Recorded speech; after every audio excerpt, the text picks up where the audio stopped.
ওম নমো ভগবতে বাসুদেবায়। জয় রাধাকৃষ্ণ, জয় গোপাল, জয় বৃন্দাবন।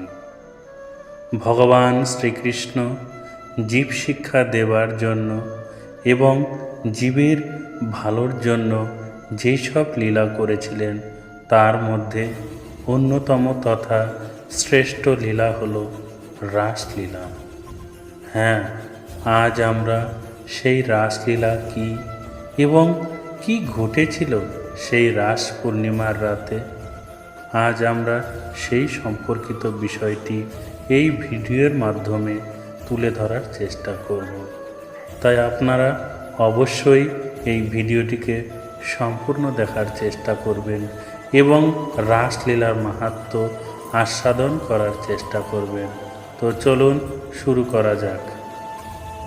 মানবরূপী ভগবান বিষ্ণুর সর্বোত্তম লীলা ছিল রাসলীলা। শারদীয়া পূর্ণিমার রূপবতী সেই রাতে অজস্র গোপী ও শ্রীরাধা সহকারে অপ্রাকৃত এক নৃত্যে রত হয়েছিলেন শ্রীকৃষ্ণ। কিন্তু দুঃখের বিষয়, রাসলীলার মতো একটা অপার্থিব ও আধ্যাত্মিক বিষয়কে সাহিত্য, সিনেমা ও গানে উপস্থাপন করা হয়েছে নিছক কাম সর্বস্ব জৈবিক চাহিদা মিটানোর ঘটনা হিসেবে। এ সকল অপব্যাখ্যা ছড়িয়ে পড়েছে সংক্রামক ব্যাধির মতন আর ক্ষুণ্ণ করেছে সনাতন ধর্মের মূল্যবান সব ঘটনা ও তত্ত্বকে। তাই শিক্ষিত মানুষ হিসাবে রাসলীলার প্রকৃত রহস্যকে জানা আমাদের কর্তব্যের মধ্যে পড়ে। আমাদেরকে জানতে হবে শ্রীকৃষ্ণ আসলে কে। তিনি যাদের সাথে স্বর্গীয় রাসলীলা করেছিলেন তারা কি আমাদের মতোই জড়জাগতিক জীব নাকি অন্য কিছু? আর আমাদের জানার মধ্যেই লুকিয়ে আছে শ্রীকৃষ্ণ, রাধা, ব্রজঙ্গনা ও রাসলীলা সম্পর্কে সমস্ত ভ্রান্ত ধারণা থেকে উত্তরণের উপায়। সকল বিশ্বজীবের অন্তরে যিনি অধ্যক্ষ বা বুদ্ধি প্রভৃতির সাক্ষী, সেই পরমাত্মা আজ ক্রীড়ার তরে লীলা বিগ্রহধারী। সকলের অন্তরের অন্তরতম রূপে শ্রীকৃষ্ণ বিরাজমান। তাঁর ওপর কেউ নেই, কি পুরুষ কি নারী, সকলেই হৃদয় বিহারী তিনি। তাঁর এই লীলা আত্মার সঙ্গে আত্মার বিহার, নিজের সঙ্গে নিজেরই খেলা। এই খেলা বিশ্বজুড়ে চলছে প্রতিনিয়ত, তারই বৈচিত্র্যময় প্রকাশ রাসলীলা। গোপীদের ব্রত সাধন, দীর্ঘদিনের তপস্যা এবং হৃদয়ে পঞ্জীভূত অনুরাগের ফলে তাদেরকে অনুগ্রহ করবার জন্য শ্রীকৃষ্ণ এই রাসলীলা করেন। বর্তমানে আমরা একবিংশ শতাব্দীর সভ্য মানুষ। আত্মসুখের আয়োজনে আমরা সদা তৎপর এবং উন্নত প্রযুক্তির সাহায্যে ছোট হয়ে আসা পৃথিবীর মানুষ। সব কিছুই আমাদের হাতের মুঠোয়। আমরা ছুটে চলেছি বিশ্ব বিজয়ে। চলছে পারমাণবিক অস্ত্রের প্রতিযোগিতা। চাহিদা বেড়ে চলেছে ভোগ্য বস্তুর। আমরা ভুলে গেছি আত্ম অনুসন্ধানের যথার্থতা। অনুসন্ধিৎসু মন দিয়ে জানতে চাই শ্রী ভগবানের রাসলীলা রহস্য, অথচ মন ছুটে চলে জড়জাগতিক বিকৃত কদর্য রসের দিকে। কিন্তু এর বাইরেও যে একটা জগৎ আছে তা কি আমরা জানি? জগতের কেউ সুখী নয়। সুশোভিত চির বিকাশমান পুষ্পের মতো জীবনের আরেক রূপ যথার্থ বাস্তব জীবন, যা শাশ্বত, জরা ব্যাধি মৃত্যুহীন। এই জীবনেই তা লাভ করা সম্ভব। জ্যোতির্বিজ্ঞানের বিশেষ সংখ্যাতত্ত্বের পশ্চাৎ গণনা অনুসারে আজ থেকে প্রায় 5000 বছর আগে শ্রীধাম বৃন্দাবনের ধীরস মিরে যমুনার তীরে বংশী বটমূলে ভগবান শ্রীকৃষ্ণ ব্রজঙ্গনাদের সঙ্গে অপ্রাকৃত রাসলীলা বিলাস করেছিলেন। এই রাস নৃত্য অনুষ্ঠিত হয়েছিল শারদীয় পূর্ণিমার মোহিনী রাতে। সেই রাতে সমগ্র বিশ্ব প্রকৃতি সুসজ্জিত হয়েছিল অপরূপ সাজে। পূর্ণ চন্দ্রের স্নিগ্ধ চন্দ্র আলোকে গগনমণ্ডল ছিল উদ্ভাসিত। বৃক্ষ লতা গুল্মাদি পশু পক্ষী উন্মুখ হয়েছিল ভগবানের রাসলীলা দর্শনে। শ্রীকৃষ্ণের নরলীলা সমূহের মধ্যে সর্বোত্তম হল রাসলীলা। এই রাস নৃত্য ছিল সম্পূর্ণ চিন্ময় এবং বেশ কিছু মতবাদ অনুসারে সেই সময়ে ভগবান শ্রীকৃষ্ণ ছিলেন কিশোর। শ্রীকৃষ্ণের কেবল আনন্দময় অভ্যাস্যাৎ। বৃন্দাবনের সকলেই আনন্দময়। পশু পক্ষী বৃক্ষ লতা জল স্থল গাভী গোবৎস গোপ বালক এবং গোপ বালিকারা সকলেই কৃষ্ণ প্রেমে আনন্দময়। শ্রীকৃষ্ণকে ভালোবেসে তাঁরা পরম আনন্দে মগ্ন। ভগবানের ভগবত্তার নির্যাস হল মাধুর্য রস, যা পূর্ণরূপে প্রকটিত হয়েছে দ্বাপর যুগের শেষে কৃষ্ণ লীলায়। শরতের শেষে বিশ্ব প্রকৃতি যেন আনন্দমগ্না। যমুনা পুলিন শরৎ জ্যোৎস্না দ্বারা বিধৌত। এ যেন আধ্যাত্মিকতার আড়ালে এক অসামান্য প্রেম কাহিনী। প্রেমের সর্বোচ্চ উচ্চতায় মনের বন্ধহীন ডোরি যেন এখানে উপজীব্য। ভালোবাসা এখানে শারীরিক কোনো চাহিদা নয়, এক মিলনের তিতিক্ষা। আর এই মিলন পুরোটাই আধ্যাত্মিক, যাকে আমরা বলি প্ল্যাটনিক।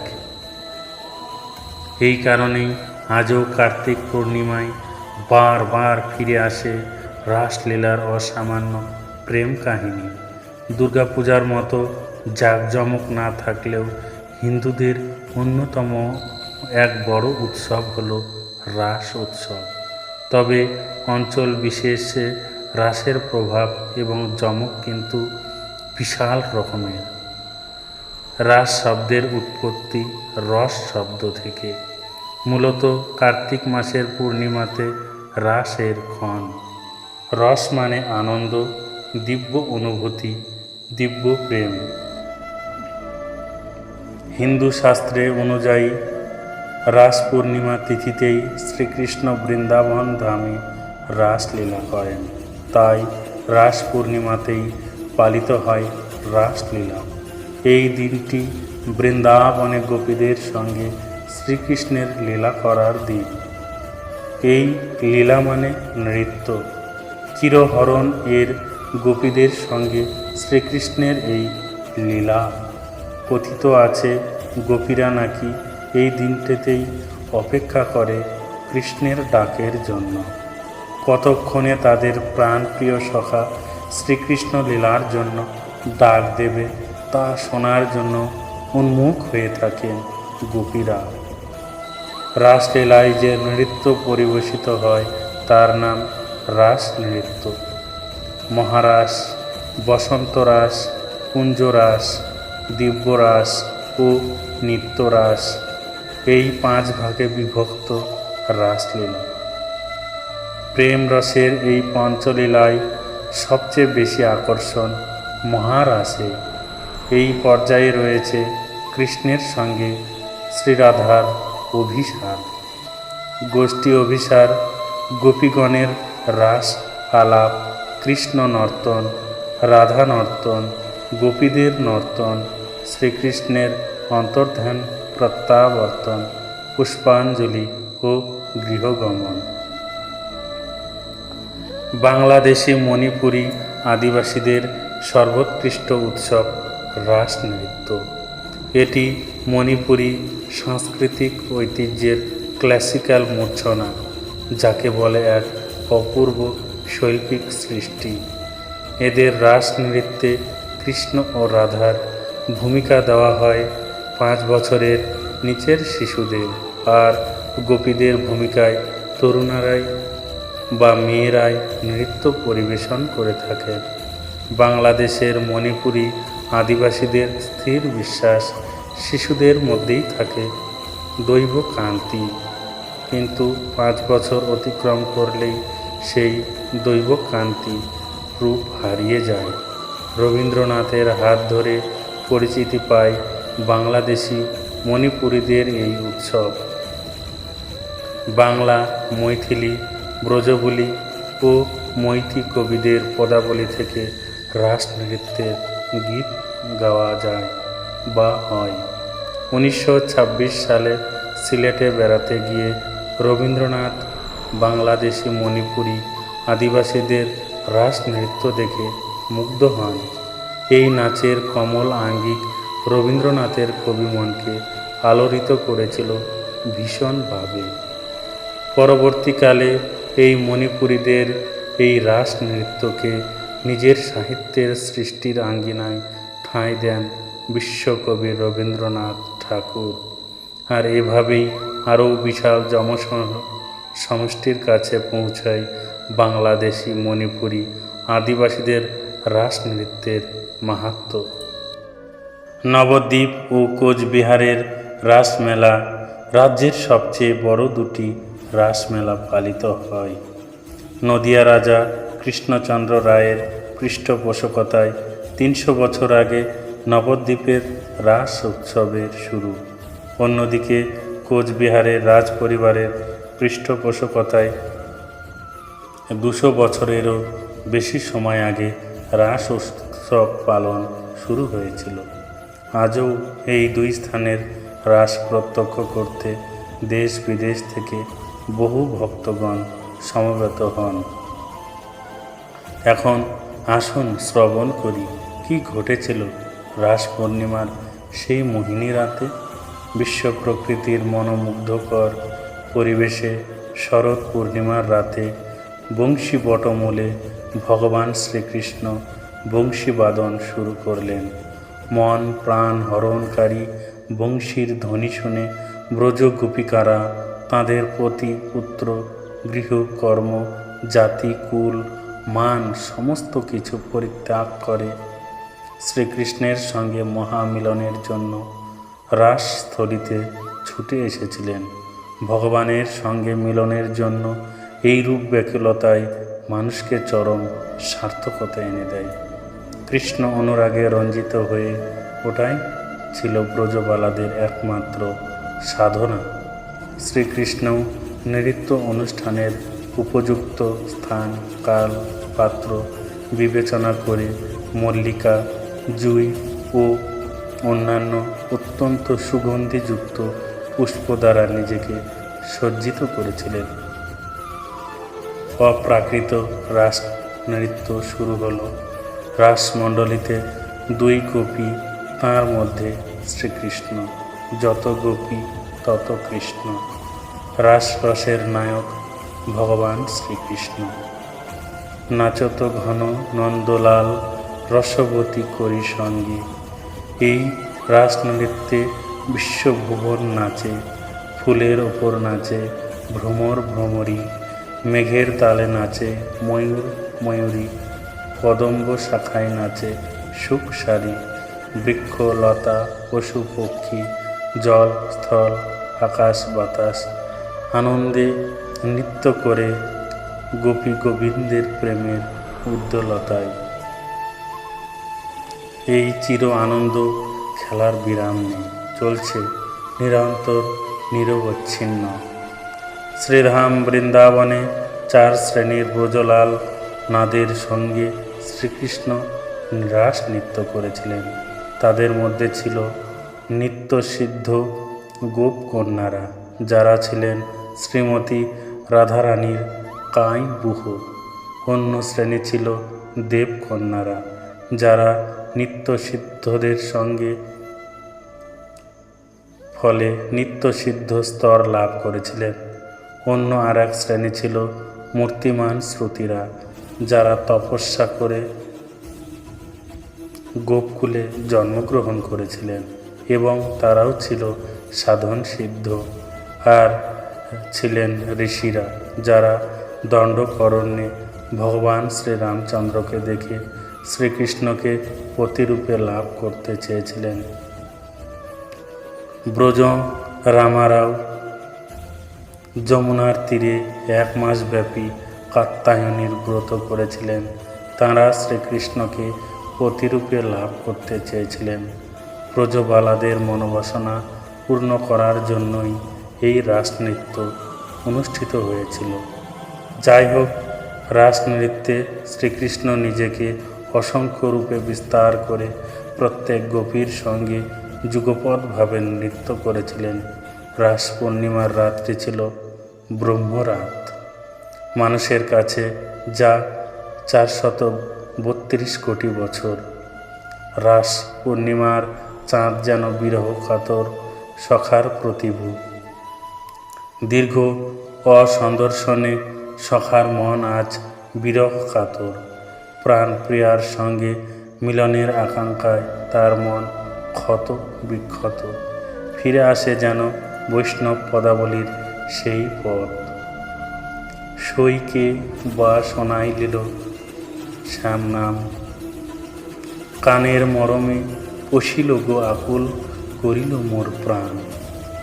যমুনার জলে শরীর ধুয়ে সন্ধ্যা আকাশে ঘরে ফিরছে গোপীদের দল।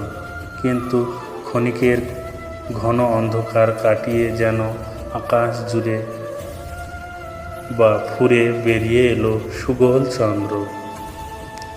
দিব্যকান্ত তার চেহারা, বৃন্দাবন আলোকিত। সোনালি থালার মতো সেই চন্দ্রের আলোয় ঘটল আবেগের বিস্ফোরণ। প্রতীক্ষার তিতিক্ষা মিটিয়ে মিলনের এক বার্তা। চারিদিকে বেজে উঠল কৃষ্ণ বাঁশরি। ঘর ফেলে বৃন্দাবনের পারে ছুটল গোপীরা। এই রকম এক মহারজনীতে কৃষ্ণ সঙ্গ লাভ করে ব্রজ গোপিকারা একটু গর্বিত হলে শ্রী রাধারানীকে নিয়ে ভগবান শ্রীকৃষ্ণ অন্তর্হিত হয়ে যান। এরপর কৃষ্ণ বিরহে গোপীরা প্রেমে উন্মাদগ্রস্ত হয়েছিলেন এবং সারা রাত্রি কৃষ্ণের লীলা অনুসরণ করে অন্বেষণ করছিলেন। অবশেষে কৃষ্ণ দর্শন দান করে রাসনৃত্যের মাধ্যমে গোপীদের মনোবাঞ্ছা পূর্ণ করেছিলেন। হিন্দু শাস্ত্র থেকে শুরু করে ভাষা সাহিত্যে বা বৈষ্ণব পদাবলী সবখানেই কার্তিক মাসের পূর্ণিমার চাঁদের তুলনা টানা হয়। দীর্ঘদিন বিদেশ বিভূঁইয়ে পড়ে থাকা সখাদের দ্বারা। আর এই মিলনের ক্ষণেই যে লীলা হয় তার নাম রাসলীলা। গোপীদের কৃষ্ণের প্রতি যে আকর্ষণ বা ভালোবাসা, এই আকর্ষণ বা ভালোবাসায় তাঁদের সব কিছু পরিত্যাগ করে কৃষ্ণ সান্নিধ্য লাভে সাহায্য করেছিল। গভীর প্রেমার্তি না থাকলে তাকে পাওয়া যায় না। যত রকমের সাধন মার্গ আছে সবেরই মূল কথা প্রেম, গভীর আকর্ষণ। কৃষ্ণ প্রেমে কামকে জাগতিক ভাবনায় ভাবাটা অপরাধ। রাসলীলার ব্যাখ্যায় কৃষ্ণের বংশীবাদনকে অনঙ্গ বর্ধনম বলা হয়েছে।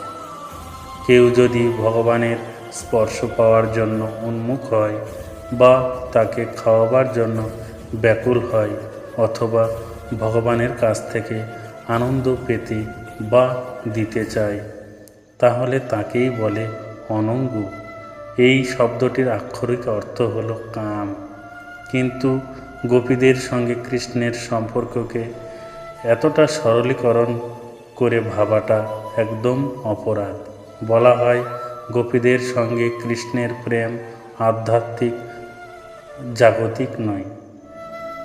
গোপীরা নিজেদের সবটুকু নিয়ে বা দিয়ে নিঃস্বার্থভাবে কৃষ্ণকে প্রেম নিবেদন করে। এতে কোনো দ্বিধা নেই, দ্বন্দ্ব নেই। ভগবান শ্রীকৃষ্ণের রাসলীলা জড়জাগতিক কাম উপভোগ নয়। আমাদের কাম কলুষিত দৃষ্টিভঙ্গির পরিবর্তন করে শুদ্ধ চিত্তে রাসলীলা রহস্য উন্মোচনে প্রয়াসী হতে হবে।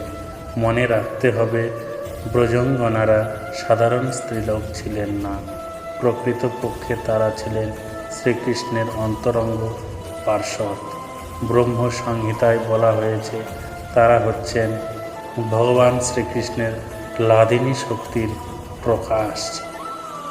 শ্রদ্ধা সহকারে যিনি কৃষ্ণের এই অপ্রাকৃত রাসলীলা শ্রবণ, কীর্তন ও স্মরণ করেন, তিনি অচিরেই শ্রীকৃষ্ণ পাদপদ্মে প্রেমভক্তি লাভ করেন।